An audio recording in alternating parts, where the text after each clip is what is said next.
Bonsoir à tous.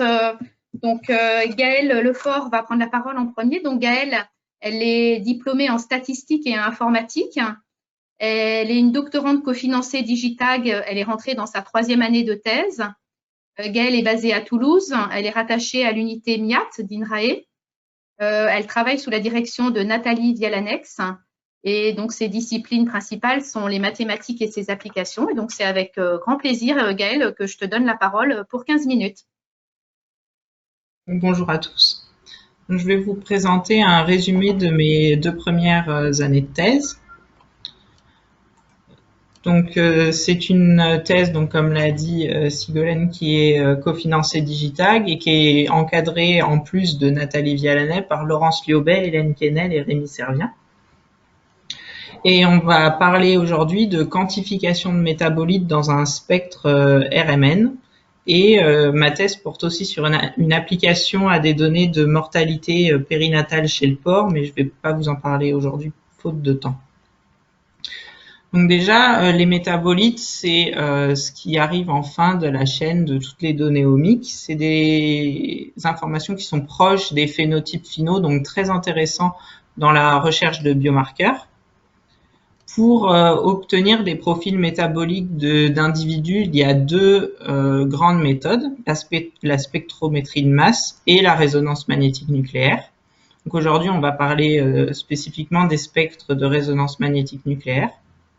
Donc une fois qu'on a mis l'échantillon dans la machine, on obtient des spectres de ce type. Et la difficulté en fait de ces spectres, ça va être leur interprétation, car un métabolite peut avoir des pics à différents endroits du spectre, comme ici je l'ai mis avec la tréonine qui a des pics à 2 endroits, et les pics des différents métabolites vont se chevaucher. Donc par exemple ici on a un pic qui correspond à plusieurs métabolites, la leucine et la lysine. L'idéal, ça serait d'avoir un tableau qui va nous résumer ces spectres, où en ligne on va avoir nos échantillons, et en colonne, on va avoir des valeurs pour chacun de nos métabolites. Sauf que ça, c'est assez compliqué à avoir. Donc pour utiliser ces spectres dans des analyses, il y a 2 méthodes, 2 approches. La première, ça va être le bucketing. Donc on va découper le spectre en petits intervalles de taille égale et faire l'air sous la courbe de chacun de ces intervalles. Ce qui va nous donner des valeurs pour chacun de ce qu'on appelle les intervalles, les buckets. Donc ça, c'est très simple à faire, mais par contre, ça ne nous renseigne pas sur le métabolite qui est sous-jacent au bucket. L'autre approche, ça va être de faire de la quantification. Donc pour ça, toutes les méthodes, elles se basent sur la même idée, où on va essayer de retrouver notre spectre complexe, le spectre d'un échantillon, à partir d'une librairie de spectres purs. Donc par exemple ici sur ce dessin, on va avoir 4 spectres purs de différentes couleurs et on va essayer de retrouver le mélange qui est en gris. Et cette approche va nous permettre d'obtenir un tableau avec en ligne ou en colonne nos échantillons et pour chaque métabolite, une valeur, une quantification. Donc pour faire de l'identification automatique, il n'y a qu'une seule méthode qui s'appelle MetaboHunter, mais généralement en fait on va utiliser l'aide d'un expert en RMN qui va manuellement identifier les buckets qui nous intéressent ou les pics du spectre. Et pour la quantification, donc il y a plusieurs méthodes qui sont toutes basées sur la déconvolution de spectres comme ce que je viens de vous mettre, comme Autofit, Batman, Bayezil, Erdolphin et ASICS. L'objectif de ma thèse, ça va être d'améliorer une méthode de quantification qui s'appelle ASICS, qui a été développée dans une thèse juste avant la mienne. Et cette méthode permet d'identifier et de quantifier automatiquement les métabolites dans un spectre. Et en utilisant cette méthode, on va l'appliquer à un jeu de données sur des porcelets à la naissance, juste avant la naissance. Donc cette méthode, la première chose que j'ai faite dans ma thèse, c'est de l'inclure dans un package R qui va partir des spectres bruts, permettre de faire tous les pré-traitements, faire la quantification qui se fait en 4 étapes que je vais détailler ensuite, et ensuite il y a aussi des fonctions pour permettre de faire des analyses statistiques. Donc la quantification, la première étape, ça va être de nettoyer la librairie. Donc comme je l'ai dit, on a une librairie de spectres purs, donc de spectres dont on connaît le métabolite sous-jacent.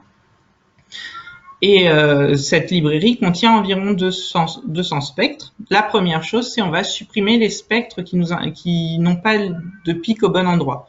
Donc par exemple, sur cette figure, on va avoir le métabolite en vert qui va avoir sur le mélange complexe des spectres, des pics très proches. Par contre, le métabolite rouge, il n'en aura pas. Donc on va supprimer le métabolite rouge. La deuxième étape, c'est une étape d'alignement. Donc on a une librairie avec 200 spectres, sauf que comme ils n'ont pas été acquis en même temps, pas forcément avec exactement les mêmes conditions expérimentales, on peut avoir des petits décalages au niveau des pics. Donc la deuxième étape, ça va être d'aligner les spectres de la librairie sur notre mélange complexe. La première amélioration que j'ai fait à cette méthode, ça va être de diviser l'alignement en deux étapes. Donc d'abord, on va faire une étape qui va être un alignement global, où on va aligner tous les pics du métabolite pur, on va les décaler de la même manière sur l'ensemble du spectre, et ensuite on va aller aligner les pics plus localement. Donc ça, on va le faire pic par pic, et on va aussi pouvoir élargir et rapetissir la taille des pics. La deuxième amélioration qu'on a faite, ça a été de se dire, nous, quand on travaille avec des spectres, on n'en a pas qu'un seul. On utilise souvent un ensemble de spectres qui proviennent d'une même expérience.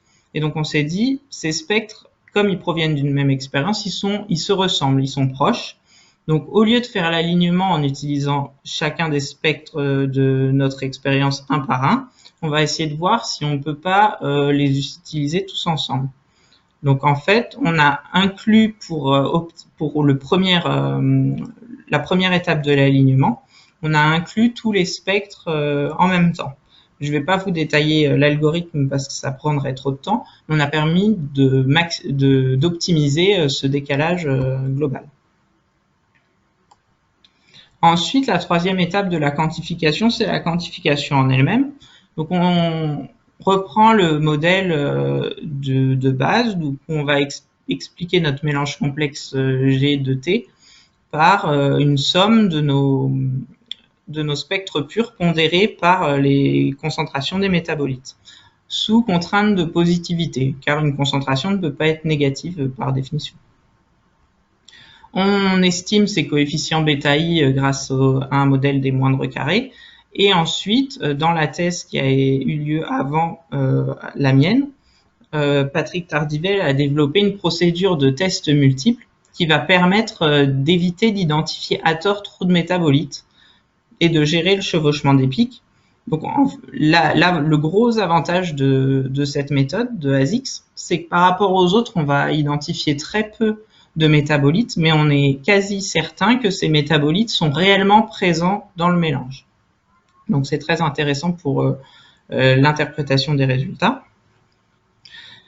De la même manière qu'on a amélioré l'alignement en utilisant tous les spectres, on a voulu faire pareil pour la quantification, donc ce que j'appellerais les méthodes jointes, en fait, quantification ou alignement joint. Donc ici, G, c'est plus un seul spectre, mais c'est l'ensemble des spectres, et du coup, les bêtas, c'est les quantifications pour l'ensemble des métabolites. Et on a ajouté une pénalité de groupe lasso pour obtenir de la sparsité dans les métabolites. Et donc, un métabolite va être supprimé de l'ensemble des mélanges complexes si les concentrations sont trop faibles, toujours sous contrainte de positivité. Donc, on va avoir plusieurs scénarios à tester. Le premier, le rouge, où on va faire un alignement et une quantification indépendante. Donc, on va faire l'alignement et la quantification spectre par spectre. Ensuite, on va faire un alignement joint pour le scénario bleu et une quantification indépendante. Donc, l'alignement joint, ça veut dire on va prendre tous les spectres en même temps. Le scénario jaune, où on va faire un alignement et une quantification jointe. Et ce dont on s'est aperçu en faisant ça, c'est que la contrainte de groupe lasso qu'on avait ajoutée sur le modèle n'était pas aussi efficace que la procédure de sélection de tests multiples. Donc on a fait une méthode combinée en fait, où on va faire un alignement joint, on va faire Donc, pour chacun des spectres, on va faire une identification des métabolites. Et pour les métabolites qui sont identifiés, on va réestimer le paramètre bêta grâce au modèle joint. L'avantage, c'est qu'ici, on va pouvoir choisir soit de garder tous les métabolites, par exemple, qui seront estimés une seule fois, dans au moins un des spectres, soit on peut dire, on veut que le métabolite il soit identifié dans 50% des spectres. Donc, ça apporte plus de sécurité sur les métabolites identifiés. Et on va comparer ça à d'autres méthodes, donc des méthodes d'alignement très utilisées qui sont EcoShift et SPEAK, et une méthode de quantification Air-Dolphin qui montrait les meilleurs résultats après ASICS dans un papier précédent. Donc pour tester tout ça, on a utilisé des données qu'on a simulées. Donc grâce à nos spectres de la librairie Pure, on a simulé des nouveaux spectres.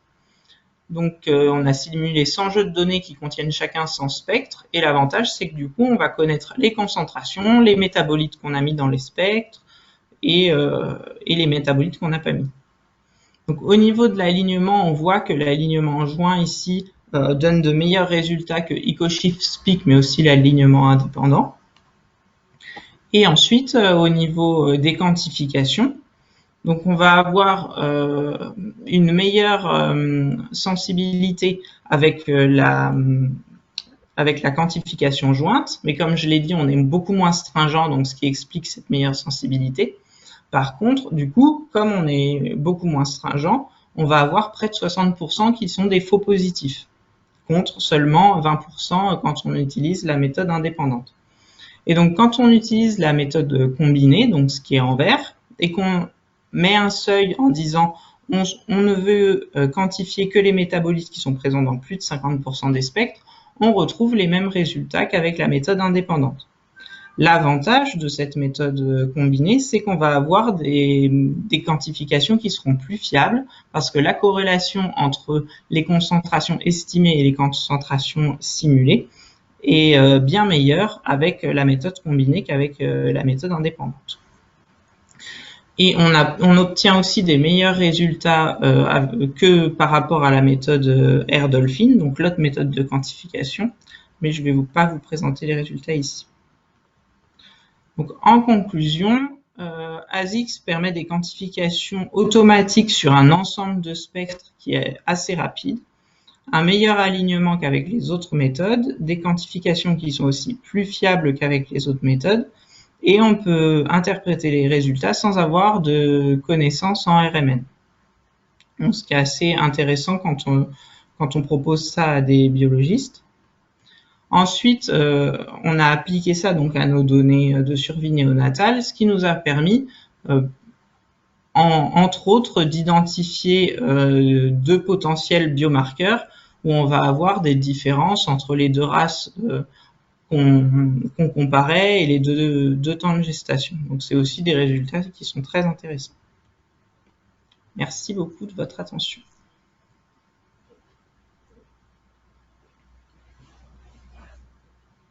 Merci beaucoup Gaëlle pour cette présentation. Donc je vais, comme pour l'instant il n'y a pas de questions qui ont été déposées dans le chat, Véronique en a une, donc je vais lui donner la parole. Véronique, je t'en prie.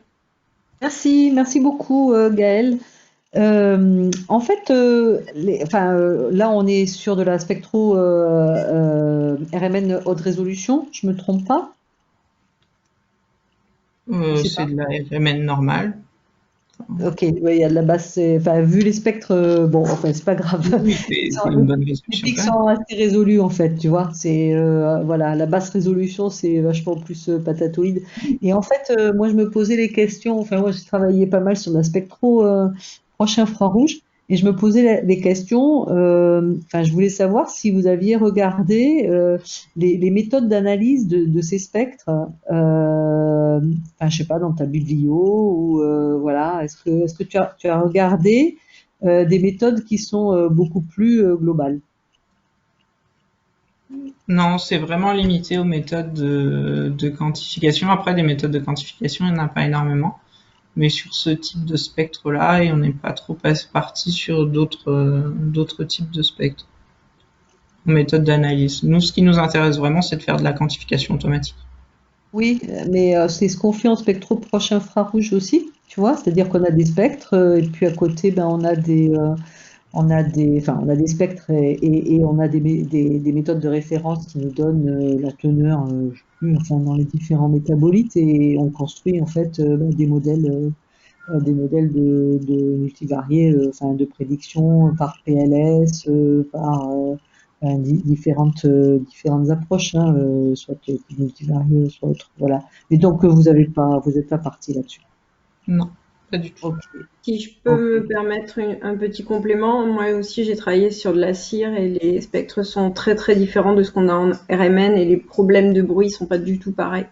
Donc Ok. c'est assez peu probable que les méthodes, en tout cas celles que je connais, qui fonctionnent bien sur de la cire, fonctionnent en RMN. D'accord, ok. C'est à cause des décalages, peut-être de pics, des choses comme ça. Hmm. Oui, et entre autres, et le fait que ce sont pas du tout des spectres qui sont aussi lisses, par exemple. Je peux intervenir juste sur Michel Roger, là. Il y a quand même pas mal de références de gens qui ont traité des spectres RMN haute résolution avec des PLS, avec des méthodes de chimiométrie. Et en chimiométrie qu'on utilise sur les spectres rouge infrarouge, avec exactement les mêmes méthodes, on arrive à traiter les spectres RMN. Oui, Enfin, oui, c'est d'accord, mais c'est pas la même question en fait. Dans le Effectivement, RMN. la PLS, on peut la faire, il n'y a pas de souci par rapport à ça, mais c'est pas du tout ce qu'on cherche à faire en fait. C'est pas ces questions-là parce que ça nous intéresse pas de retrouver les endroits du spectre qui correspondent à, PLS, c'est de à des quantification. régions d'intérêt parce que en fait la difficulté derrière, c'est d'associer ces régions à des métabolites et de faire la quantification. Voilà. Donc effectivement il y a toute une littérature qui fait ça, mais justement on ne part pas. Enfin c'est ce qu'a expliqué Gaël dans le début de sa présentation. On part pas du tout sur ce type d'approche parce qu'elle présente des désavantages en termes de reproductibilité et de temps. Mhm. Oui, je pense que c'est le type, en fait, parce que RMN, il y a plusieurs types de spectres. C'est pour ça que je posais la question de la haute résolution ou basse résolution. La basse résolution, elle est plus proche des spectres de spectro proche infrarouge. Donc, ça peut s'appliquer correctement, mais en haute résolution, il se peut qu'il y ait d'autres problèmes qui font que ces méthodes s'appliqueront pas de la même manière. Ok, merci. Merci. Il y a une question de Rebecca. Rebecca, la parole est à toi. Bonsoir, merci Adèle pour la présentation. J'avais une question par rapport au slide que tu avais fait sur la pénalité groupe Lasso. Ça avait été un peu trop vite pour moi. Est-ce que tu peux juste réexpliquer la motivation de cette pénalité? Pourquoi il l'utilisait? Oui, en fait, au début, enfin, on estime tous les spectres en même temps. Et l'avantage de cette pénalité, c'était de mettre à zéro ou de supprimer le métabolite, pas dans un seul spectre, mais dans tous les mélanges complexes, en fait, en même temps. D'accord, donc s'il apparaît nulle part, on va mettre à zéro C'est pour tous les ça. spectres en même temps. Si, Mais si. du coup, ça veut dire que si la métabolite n'est pas présente partout, il va quand même être estimé comme étant présente. Dans le coefficient, ouais, ça va être non nul pour même des mélanges qui ne contiennent pas la métabolite, tant qu'il est dans un autre mélange quelque part. Oui. Enfin, il faut Ok, quand même qu'il soit dans beaucoup de mélanges pour qu'il soit non nul. Enfin, faut pas d'accord. qu'il Ouais, ouais, soit. ouais. Ok, Mais oui, oui, du coup, ça sera pas à zéro. Et en fait, ok. c'était un peu le problème qu'on avait avec la méthode, la première méthode de d'identification par la procédure de test, c'est que des fois, c'était pareil, on mettait un seuil, et des fois, comme le seuil était un peu stringent, on avait des métabolites à zéro, alors qu'en fait, il y en avait quand même un petit peu. Et avec ce groupe Lasso, on arrive quand même à retrouver ces métabolites. Et donc la meilleure chose, c'était de mélanger cette approche jointe C'est avec ça. le FWR, c'est ça?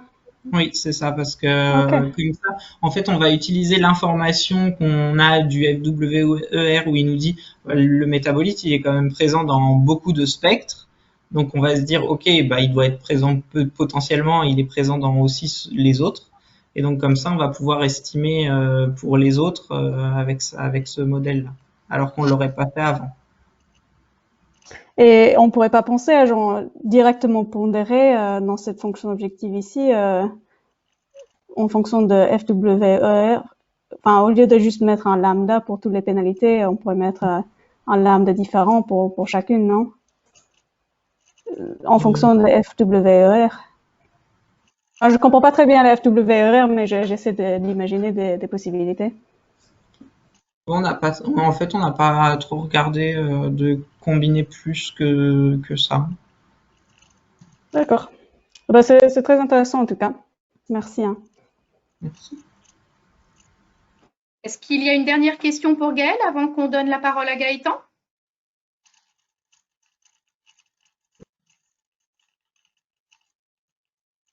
Non, donc visiblement pas plus de questions pour toi, Gaëlle. Merci, c'était une présentation très posée. Tu parles vraiment très distinctement, même si le sujet pour moi est complètement obscur. C'est très agréable de t'écouter. Merci beaucoup. Gaëtan, je te laisse partager, s'il te plaît, ton écran pour afficher ton sujet. Donc, pour introduire Gaëtan, donc Gaëtan est ingénieur en informatique. Il a eu la chance de soutenir sa thèse la semaine dernière, cette thèse cofinancée Digitag. Sa thèse, il l'a effectuée sous la direction d'Esther Passiti, rattachée à l'unité Zénith de l'INRIA au sein du LIRM à Montpellier. Et dorénavant, tout bientôt, en 2021, il va attaquer un postdoc de 6 mois au CIRAD à Montpellier. Donc, je suis ravie pour lui. Et Gaëtan, la parole est à toi. Ok, merci de l'introduction. Bonjour à tous. Donc, je vais vous présenter un travail sur la gestion de workflow distribués en cloud multisite pour le phénotypage au débit des plantes. Ces travaux ont été faits avec Esther Passiti, la directrice, mais aussi Christophe Pradal et François Tardieu du CIRAD et l'INRAE. Les travaux qui ont été faits autour des workflows scientifiques, donc qui sont des outils de workflow utilisés dans de nombreux domaines. Ce sont des ensembles d'activités qui représentent des travaux à effectuer, que ce soit du code à exécuter, des données à transférer ou des activités de contrôle. Ces activités sont liées par des dépendances, dépendances de contrôle, dépendances de données. Vous pouvez voir à droite donc un exemple de workflow qui sont principalement représentés sous forme de graphes. Avec l'augmentation de la taille des données à traiter, les workflows deviennent orientés données. Ils doivent en effet prendre compte de la localité des données et de leur gestion au cours de leur exécution afin d'être efficaces. Mais ils sont aussi orientés calcul, puisque l'exécution d'un seul workflow peut nécessiter plusieurs centaines, voire milliers d'heures de calcul. Le travail est effectué avec une application de phénotypage de débit. Donc, j'ai expliqué un peu plus en détail le phénotypage de débit, mais quelques points essentiels sont qu'on a des différents sites, différentes plateformes de phénotypage qui génèrent de grosses quantités, de gros volumes de données, des données hétérogènes, donc des images, mais aussi des graphes, des maillages, que les analyses sur ces données sont très coûteuses en ressources. Et ces données dépendent de plantes qui poussent et sont donc uniques, car même si elles sont reproduites, si les expériences sont reproduites les années suivantes, les données obtenues ne sont jamais exactement les mêmes. Donc chaque jeu de données est unique, ce qui fait que de différentes équipes, différents chercheurs travaillent sur les mêmes ensembles de données de départ. Pour faire ces exécutions, il est nécessaire d'utiliser des plateformes de calcul. Moi, j'utilise un cloud multisite, c'est-à-dire qu'il y a plusieurs sites accessibles, géodistribués, avec des ressources en calcul, en stockage et en réseau.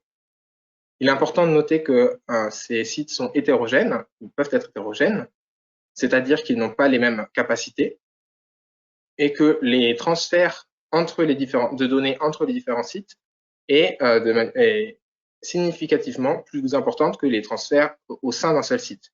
Donc, une information à prendre en compte. Le phénotypage au débit, l'idée du phénotypage, c'est de mesurer des caractéristiques observables ici de plantes qui résultent de l'interaction entre la génétique et l'environnement pour prélever des données sur un nombre important de plantes. Et il existe des plateformes de phénotypage haut débit, il y en a de nombreux types, des champs intensifs à d'autres plateformes en champ ou celle avec laquelle je travaille, PhénoArc à Montpellier, qui est une serre. On peut voir des images au sein de la serre à gauche, où il y a 2100 pots de plantes sur un système de rails. Et tous les jours, ces pots sont acheminés dans une cabine où ils sont photographiés 13 fois pendant 2 à 3 mois, le temps que les plantes atteignent une certaine taille. Et par la suite, l'expérimentation recommence avec de nouvelles plantes. Une expérimentation donc, de 2 à 3 mois sur ces 2100 pots représente à peu près 10 téraoctets de données pour une seule expérimentation. Donc, et on peut voir, c'est principalement des images que vous pouvez voir en bas à gauche, le type d'image que je traite.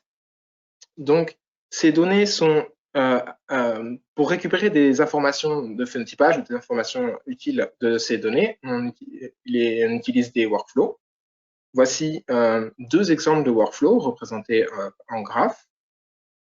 Ces workflows sont partitionnés en fragments et à droite, vous pouvez voir les données intermédiaires générées par le workflow, regroupées par les mêmes fragments que les activités. Vous pouvez voir ici que ce sont 2 workflows différents publiés par 2 utilisateurs, créés et publiés par 2 utilisateurs différents. Et vous pouvez voir qu'il y a une redondance à la fois dans les fragments du workflow, et donc aussi dans les données intermédiaires générées par le workflow. Si on prend en compte que chaque fragment peut nécessiter des centaines d'heures de calcul pour être exécuté, on voit tout de suite l'opportunité de partager cette donnée entre les utilisateurs afin qu'ils gagnent du temps sur les nouvelles exécutions. Ce partage de données, c'est un système de cache, donc de stockage de données pour la réutilisation. Et ça amène quelques difficultés. Donc, voici comment, pour schématiser une exécution d'un workflow sur un cloud multisite, on a ici un cloud composé de 3 sites avec un serveur sur la plateforme de phénotypage. Les données sont à la base sur la plateforme de phénotypage. Le workflow est ensuite partitionné et ordonnancé sur chacun des sites pour que les fragments soient exécutés. Et on voit que chacun des fragments, lors de son exécution, va générer des données intermédiaires qui peuvent être stockées dans un cache pour être réutilisées.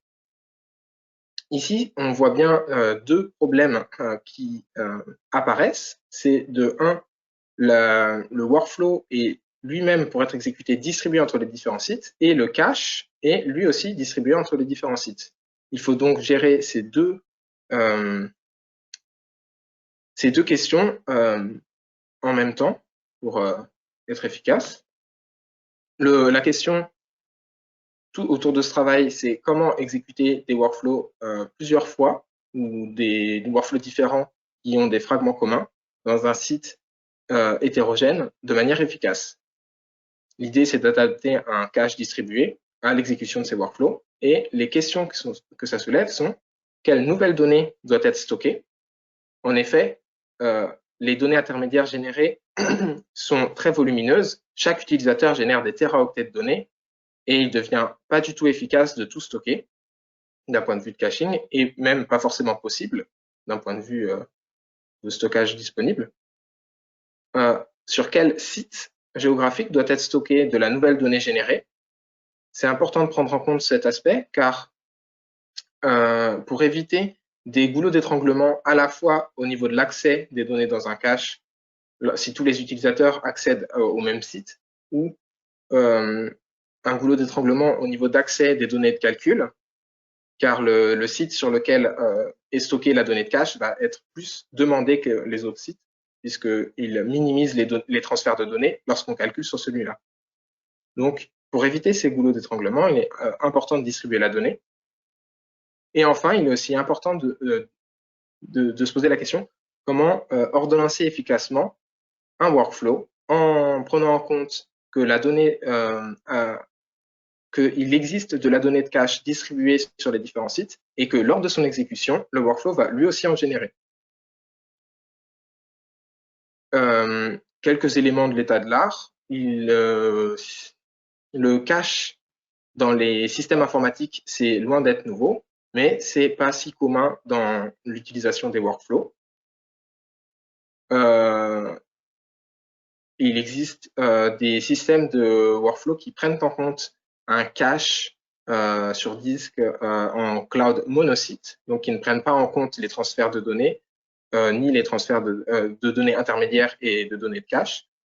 Et d'un point de vue ordonnancement, il existe différentes méthodes pour exécuter un workflow en milieu distribué, en cloud distribué, en cloud multisite, mais ces solutions ne prennent pas en compte de système de caching. Il y a donc aucune solution qui mêle à la fois l'ordonnancement multisite et le cache avec les workflows.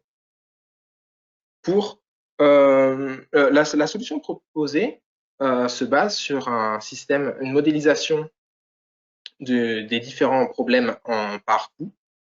Ici, je ne parle que de coût temporel.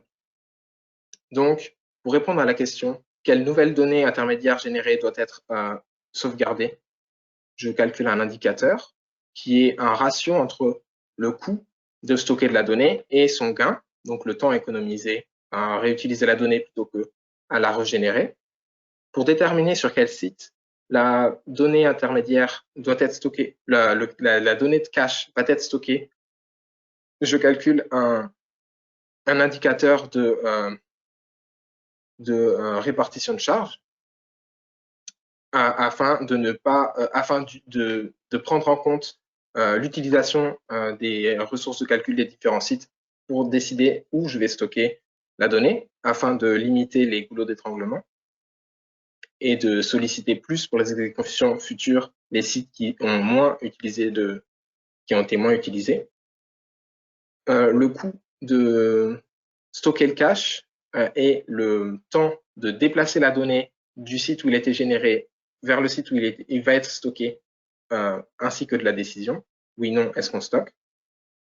Et pour déterminer le site sur lequel un fragment de workflow va être exécuté, on calcule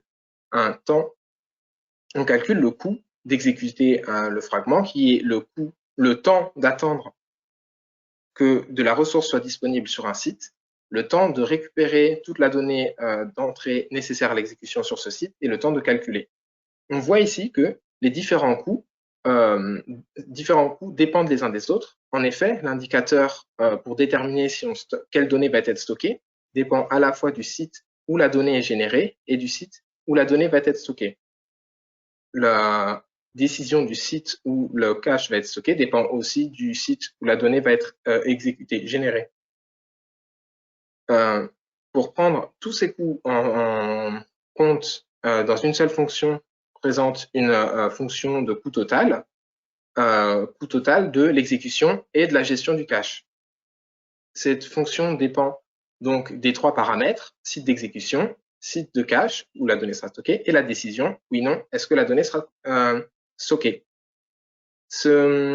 Cette fonction est utilisée dans un algorithme dynamique pour faire une décision globale au niveau de chaque fragment. Donc, pour chaque fragment, je calcule la décision qui va minimiser le triplet des trois paramètres pour réduire le coût. Voilà, afin de valider cette méthode, j'ai utilisé une configuration en utilisant un algorithme un workflow de phénotypage qui s'appelle Phénoménal sur des données de la plateforme PhénoArc, donc ici 200 gigaoctets de données qui représentent 35 plantes au cours d'une expérimentation de phénotypage.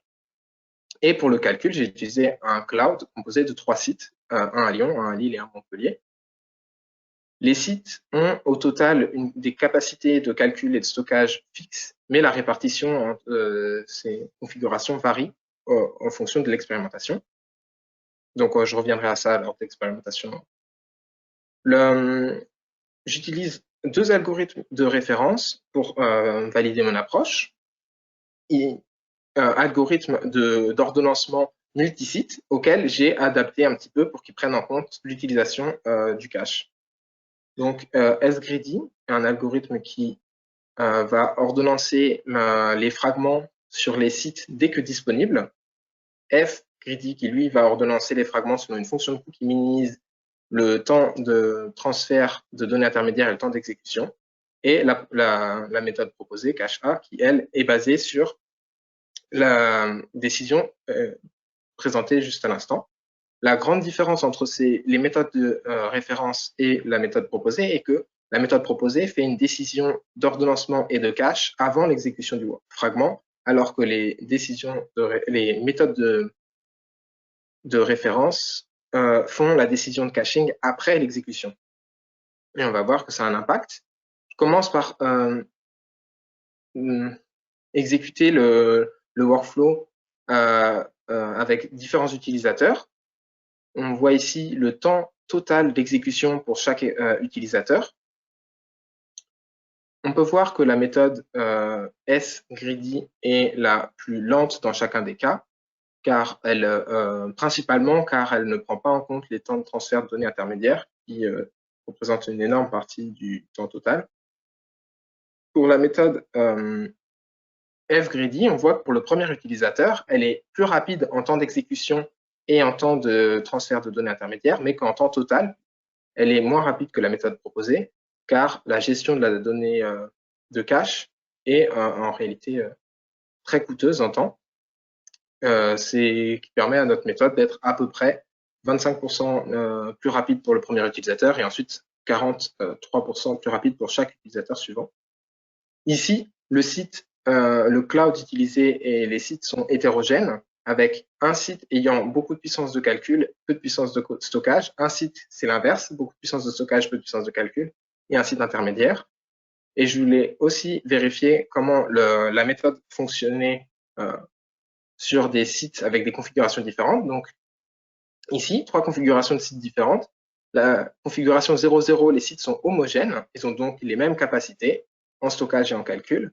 Et configuration 0.3 et 0.7 sont de plus en plus hétérogènes. La 0.7, la configuration précédente, qui est aussi la plus proche de la configuration de l'application de phénotypage avec laquelle je travaille. On voit ici que dans les différentes configurations de cloud, la méthode en cloud homogène, la méthode performe à peu près identiquement à la méthode de référence fGreedy. Et plus les sites sont hétérogènes, plus l'impact de la prise en compte de la gestion de données de cache est important, et donc plus la méthode présentée est efficace. Dans ce travail, je propose donc un moyen d'exécuter des workflows en cloud multisite qui permet de stocker et réutiliser, partager automatiquement la donnée intermédiaire entre les différents utilisateurs. Et les contributions qui ont permis de faire ce travail sont, entre autres, une architecture que je n'ai pas présentée faute de temps, l'algorithme dynamique basé sur la fonction de coût que j'ai présenté et la validation expérimentale. Et ça sera tout pour cette présentation. Voilà. Donc, si ça vous intéresse, il y a beaucoup plus comme Gaël, en fait, il y a assez peu de temps, 15 minutes. Donc, c'est des travaux qui sont approfondis dans différents travaux de thèse que vous pouvez retrouver sur Internet. Je pense que c'est bon. Merci, tu as tenu le timing, c'est parfait. Véronique a une question pour toi.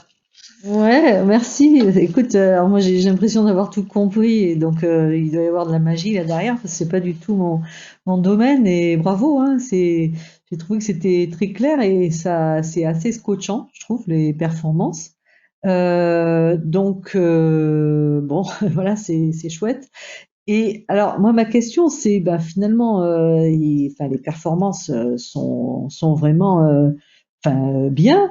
Est-ce qu'il y a des choses que tu nous as cachées, quoi, des trucs qui fonctionnent moins bien, d'une part, et puis d'autre part, la dernière fois tu nous avais parlé aussi des aspects environnementaux. Alors je sais pas si tu as regardé ça aussi, voilà. Et puis bah, ma dernière question c'est bah, comment tu vas le valoriser tout ça si s'il y a autant de gains par rapport au reste, c'est quoi les voies de valorisation? Voilà, trois questions en une. Ok. Alors, est-ce que j'ai caché des choses? Non, j'ai pas montré les résultats moins intéressants, j'ai montré les plus jolis, évidemment. Mais ce qu'il faut bien prendre en compte, c'est que bien que l'architecture fonctionnelle et la fonction de coût présentée est, comment dire, générique, donc potentiellement utilisable sur tout type de workflow, il y a des décisions d'architecture, des choix qui ont été faits qui sont basés quand même sur l'application sur laquelle je travaille. En réalité, une partie de mes choix de design est basée sur le fait que l'application que j'utilise, les workflows que j'utilise sont assez spécifiques en phénotypage. Donc, ça ne veut pas dire que ça pourra marcher que là, mais c'est des workflows qui ont quand même certaines particularités. Ils ont des étapes où ils vont compresser énormément la donnée. Lorsqu'on part des images brutes qui est extrêmement volumineuses, il y a des étapes qui compressent. Il y en a d'autres qui, au contraire, vont étendre la donnée. D'autres qui sont assez rapides et d'autres qui sont très, très coûteuses en ressources de calcul, ce qui permet, en fait, de trouver des points de stockage de la donnée pour le cache assez intéressants. Donc, c'est pas uniquement spécifique à cette application-là, mais il faut prendre en compte les spécificités, on va dire, de l'application pour bien designer Oui, mais la finalement, solution. Donc, en disant ça, tu dessines aussi une méthode de la méthode, puisque tu es en train de décrire que ben, tu tiens compte voilà, des besoins de stockage, enfin des potentiels de réduction de données, etc. Donc sur d'autres workflows, bon, tu auras, enfin voilà, si tu peux caractériser tes fragments avec les mêmes critères pour derrière faire aussi une aide à la décision de tes choix d'architecture. oui, oui, je ne dis pas que c'est pas utilisable sur d'autres cas d'application. Au contraire, c'est utilisable. C'est juste qu'il y a une partie qu'il faudra adapter. Là, dans le cas présenté, les gains sont très importants, en partie parce que ça colle à l'application que j'ai utilisée, qui permet des gains très importants. Mais dans d'autres cas, avec des workflows qui, par exemple, génèrent énormément de tâches de calcul à exécuter, mais qui sont des tâches très très courtes, le temps de calculer les décisions de caching va rajouter un temps supplémentaire très important, enfin important de manière significative, et sera plus du tout et risque de ne plus être efficace. À ce moment-là, il faudrait Oui. remonter à une décision à plus haut niveau. Enfin, là, ça marche parce que Oh, j'ai bien compris, c'est mais adapté en fait. exactement. Mais C'est tu une peux solution expliquer qui en peut quoi être c'est adapté? adaptée à d'autres systèmes, mais mais mais les gains sont que en réalité les systèmes de workflow ne gèrent pas très très bien la réutilisation et le partage de données, et alors qu'il y a un gain énorme autour de ça. C'est parce que c'est pas facile à mettre en place, mais il y a un gain autour. Donc, on peut revenir à la troisième question. Comment valoriser tout ça? Bah justement, une partie de mon travail en postdoc serait de mettre ça en place à l'INRAE, au LEPS, avec leur architecture, qui c'est autour de la plateforme PhenoArt, justement. J'ai vu ses besoins et je pense c'est possible de mettre ça en place. Donc ça serait une manière de valoriser en le rendant disponible pour tous les utilisateurs. Bien sûr, tous les utilisateurs ne font pas des calculs aussi importants, mais la solution sera accessible. Et la question 2, les coûts environnementaux. Oui, c'est une problématique très intéressante, mais pas facile. Et je suis en train de travailler dessus, en fait. Il existe différents modèles pour représenter les coûts environnementaux qui pourraient être utilisés en plus ou à la place des modèles, des coûts en temps que j'utilise.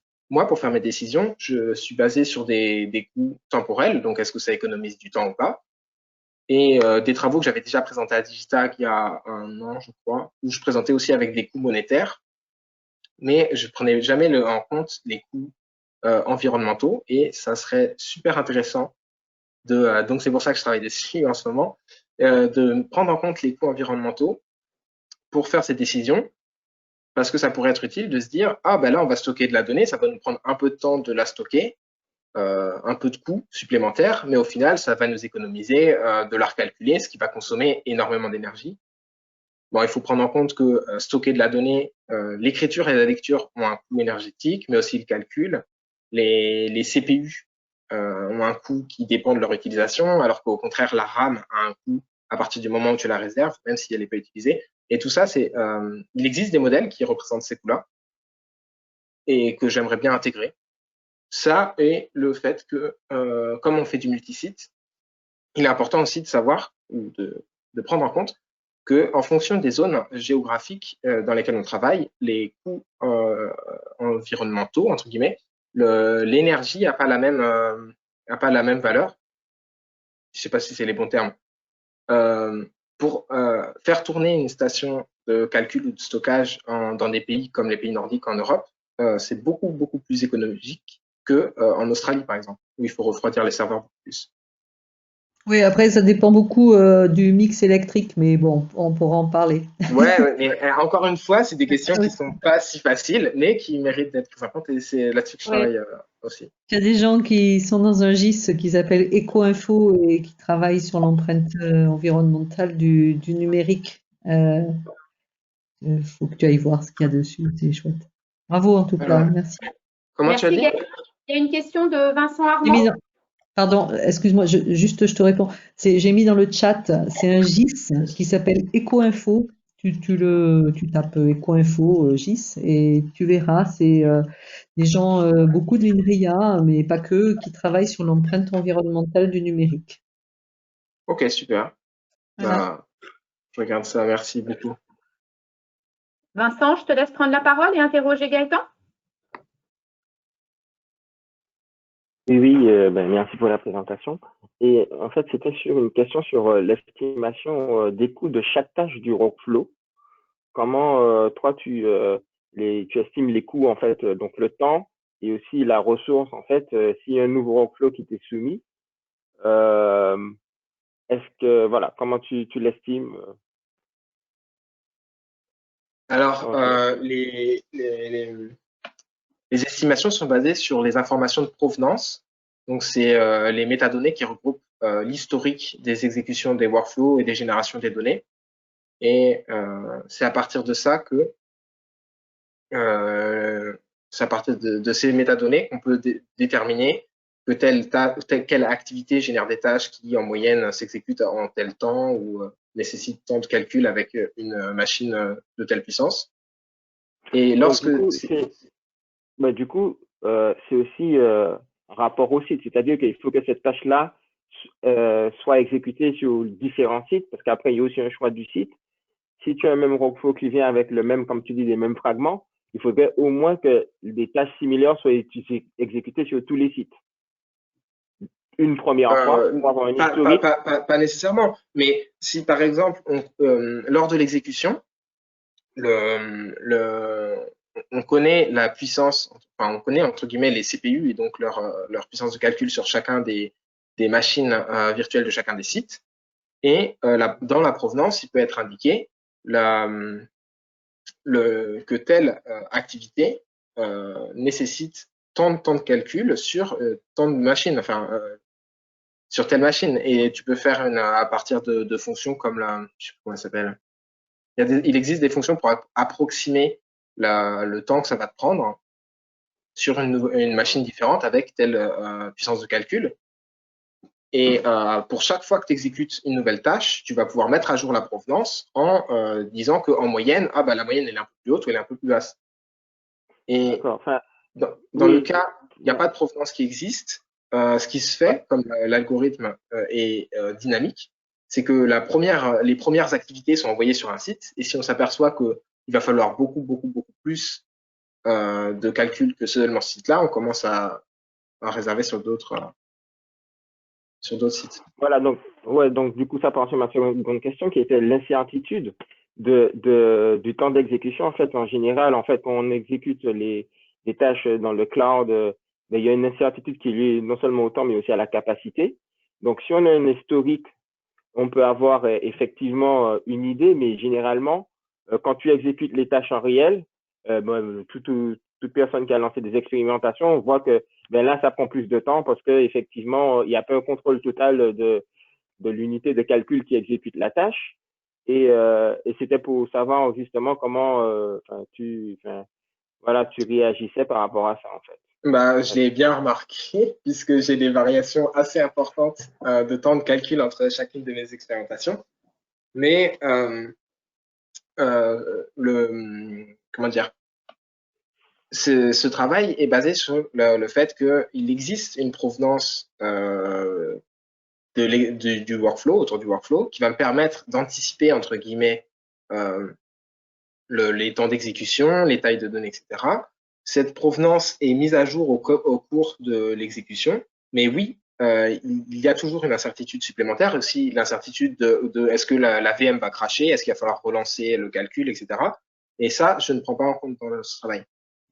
Je pars du principe que ça dure à peu près le temps, que lors le calcul, ça va être à peu près ce qui est prévu, et c'est pas toujours le cas, mais bon, c'est comme ça, et que lorsque je demande à une tâche d'être exécutée, elle est exécutée sans faute. Il n'y a pas les machines ne s'arrêtent jamais, il n'y a pas d'erreur ou quoi que ce soit. Merci beaucoup. Okay. Est-ce que ça te convient, Vincent? Est-ce que tu veux rajouter quelque chose? Non, c'est bon. Avant que nous concluions, est-ce que vous avez une dernière question? Moi, j'en ai encore une, en fait. Finalement, enfin, je sais pas, parce que tout à l'heure, tu as parlé de milliers d'heures, mais j'ai pas trop d'idées.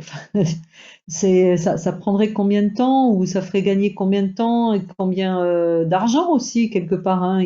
Parlons, il me semble que dans une présentation, tu avais fait des présentations économiques et environnementales.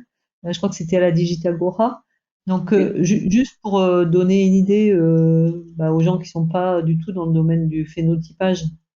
Oui, alors, quand je parle de milliers d'heures, c'est de milliers d'heures de calcul qui peuvent être parallélisés, qui peuvent être distribués. Donc, une exécution qui requiert des milliers d'heures peut, en tout cas dans mon cas, être parallélisée sur plusieurs machines et avec un taux de parallélisation qui dépend des activités, mais au final, ça ne me demande pas des milliers d'heures, ça me demande plutôt sur 160 CPU, ça me demande à peu près 20 heures de calcul. Et, c'est pour traiter une série, de 10 Tera. 1000 heures, ce serait sur un CPU à la chaîne. Et, oui, j'entends. Oui, non, mais une série, c'est pour traiter 1 Tera de données. Oui. 10 Tera. Une journée pour 10 Tera. Pour un calcul.